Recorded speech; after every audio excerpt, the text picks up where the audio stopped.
दोस्तों, एक बात तो तय है कि यूपी में कानून व्यवस्था, प्रशासनिक व्यवस्था का ढांचा चरमराया हुआ है। ये प्रूफ है कि एक ऐसे अधिकारी जिन्होंने जवान के दुख को केवल सुना ही नहीं बल्कि उनकी साथ मजबूती से खड़े भी रहे। एक जवान ने अपने कमांडेंट को फ़ोन करके रोते हुए बताया कि उनकी माताजी को अचानक सांस की तकलीफ हुई और उन्हें आईसीयू में एडमिट कराया गया। आरोप है कि बाद में बिना परिवार की अनुमति और बिना हस्ताक्षर से के उनकी माताजी का हाथ काट दिया गया। पीड़ित जवान न्याय के लिए दर दर भटकते रहे 2-3 दिन, लेकिन उनकी कहीं भी एफआईआर नहीं दर्ज हुई। दोस्तों, सिस्टम की ये लापरवाही है और सिस्टम ने जैसे जवान की बात को इग्नोर मार दिया है। लेकिन पूरी खबर बताने जा रही हूँ आखिर सिस्टम कैसे काम कर रहा है। नमस्कार, आप देख रहे हैं बामसेफ न्यूज़ और मैं हूँ आपके साथ शैला। जवान वो जो देश की रक्षा करता है, जब उनके साथ न्याय नहीं हो पा रहा है तो आम आदमी का जनजीवन कैसा इस प्रशासन में है। कमांडेंट महोदय ने पहले संवेदनशीलता दिखाते हुए संबंधित अधिकारियों से बातचीत की और उचित कार्रवाई कराने का प्रयास भी किया, लेकिन जब कहीं से कोई ठोस कार्रवाई होती नहीं दिखाई दी तब उन्होंने एक निर्णय लिया। बटालियन को आदेश दिया कि 50 जवान तत्काल तैयार रहें।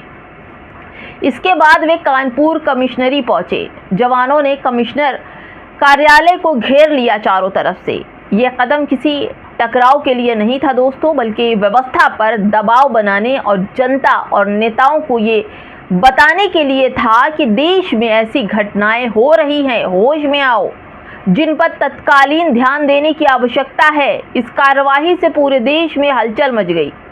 जिसने भी ये घटना सुनी या देखी, उनकी आंखें खुली की खुली रह गई।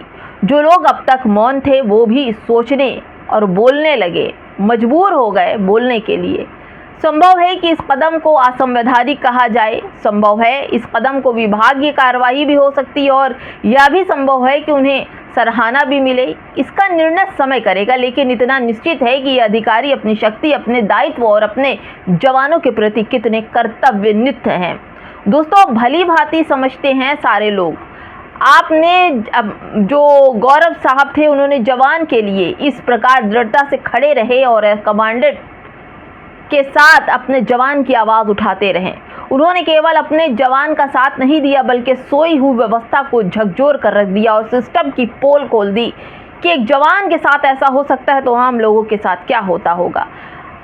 आईटीबीटी के कमांडर गौरव ने कल कानपुर कमिश्नरी को घेर लिया था, जिसे उनके जवान ने फ़ोन किया कि सर, मेरे साथ ऐसी घटना हुई है, मेरी माताजी को सांस लेने में दिक्कत थी, मैं हॉस्पिटल लेकर गया, आईसीयू में एडमिट भी किया, फिर ऑपरेशन थिएटर में हाथ काट दिया, वो भी बिना परमिशन, बिना साइन किए, और मेरी कोई थाना में एफआईआर तक नहीं लिख रहा है। कमांडेंट महोदय ने भी कुछ जगह फ़ोन किए। जब कोई कार्यवाही नहीं दिखी तो तुरंत आदेश आया, बटालियन में भी 50 जवान हथियारों के साथ एकदम तैयार हो जाओ और कानपुर कमिश्नरी में पहुंच गए। ये केवल एक दबाव बनाने के लिए और जनता को, नेताओं को जागरूक करने के लिए था। ऐसा भी हो सकता है कि इस देश में इस एक्शन से पूरे देश में हड़कंप तो मच ही गया दोस्तों, लेकिन सबकी आंखें खोल दी कि जो आंखें बंद करे सब सो रहे थे। इसे ज़रूर असंवैधानिक कार्रवाई बताई जाएगी। हो सकता है कि विभाग इन सब पर एक्शन भी ले ले, कमांडेंट महोदय पर यह शाबाशी दे या फिर समय बताएगा कि आखिर उनके साथ क्या होगा। लेकिन अधिकारी अपनी पावर को जानता है और अपने जवानों के साथ खड़ा होने की हिम्मत रखता है। मैं तो ऐसे कमांडेंट को कहूँगी कि उन्होंने अपनों का साथ दिया, जो अपने जवान उनके थे, इतना बड़ा कदम उठाया और सोते सिस्टम को हिला कर रख दिया। दोस्तों, ये सिस्टम की नाकामी दर्शाती है कि यूपी के अंदर कानून व्यवस्था और सिस्टम का हाल बदतर है।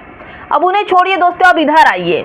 यूपी पुलिस के सुनील शुक्ला काफ़ी वायरल है क्योंकि उन्होंने यूपी में पुलिस विभाग में रिश्वतखोरी, भ्रष्टाचार के खिलाफ आवाज़ उठाई। वो अकेले लड़ाई लड़ रहे हैं, उनका सिस्टम ने साथ नहीं दिया, सस्पेंड कर दिया गया। परिवार को लगातार धमकियां, दबाव बनाया जा रहा है। अब उनकी मां ने सुरक्षा की गुहार मुख्यमंत्री योगी आदित्यनाथ से कर दी है। दोस्तों, उन्होंने एक इंटरव्यू के तहत कहा कि यूपी पुलिस के सस्पेंड सिपाही सुनील शुक्ला की मां का इंटरव्यू सोशल मीडिया पर वायरल है और इसे आप भी देख सकते हैं। उनकी मां ने कई गंभीर आरोप लगाए हैं और बताया कि कैसे सिस्टम और रिश्वत के खिलाफ आवाज़ उठाने के बाद पूरा परिवार दबाव और डर के माहौल में जी रहा है। ये पुलिस विभाग की बात है कि सुनील शुक्ला पुलिस विभाग में है। सुनील शुक्ला की मां ने दावा किया है कि आधी रात पुलिस उनके घर पहुंची, जिससे पूरा परिवार डर गया। उन्होंने कहा कि इस दबाव के बावजूद उनकी जो तबीयत है बिगड़ गई और बीपी बढ़ गया। परिवार का आरोप है कि सुनील ने पुलिस विभाग में भ्रष्टाचार और अवैध वसूली के खिलाफ सोशल मीडिया पर आवाज़ उठाई थी। उनके कई वीडियो सोशल मीडिया पर आप देखे जा सकते हैं। इसके बाद उन्हें सस्पेंड भी कर दिया गया। इंटरव्यू में मां ने भावुक होकर बताया कि परिवार ने हमेशा बच्चों को ईमानदारी सिखाई, न रिश्वत लेना, न गलत काम करना। यही सीख देकर बेटी को बड़ा किया। उन्होंने आगे कहा कि गरीबी और संघर्ष में बच्चों को पाला, लेकिन कभी गलत रास्ता नहीं अपनाया और यही वजह है कि सुनील शुक्ला ने पुलिस प्रशासन और सिस्टम की पोल खोली। उनकी मां ने आगे बताया कि सुनील शुक्ला ने बड़े पैकेज और आरामदायक जिंदगी छोड़कर वर्दी और सच्चाई का रास्ता चुना, लेकिन अब उसी ईमानदारी की कीमत पूरा परिवार चुका रहा है। परिवार का कहना है कि पुलिस प्रशासन लगातार दबाव बना रहा है और सच बोलने वालों को चुप कराने की कोशिश की जा रही है। दोस्तों, ये सब कुछ चल रहा है। जवानों का हाल देख लीजिए और सुनील शुक्ला का हाल देख लीजिए।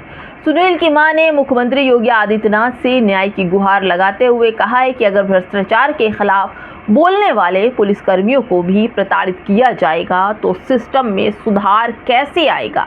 कैसे आप सिस्टम को सुधार पाएंगे जबकि ये सिस्टम पूरी तरह से भ्रष्ट और बैठा हुआ हो गया है। परिवार ने जनता से अपील की है कि भ्रष्टाचार के खिलाफ आवाज़ उठाने वालों का साथ दें और सच बोलने वालों को अकेला न छोड़ें। अब यह इंटरव्यू सोशल मीडिया पर चर्चा का विषय बना हुआ है।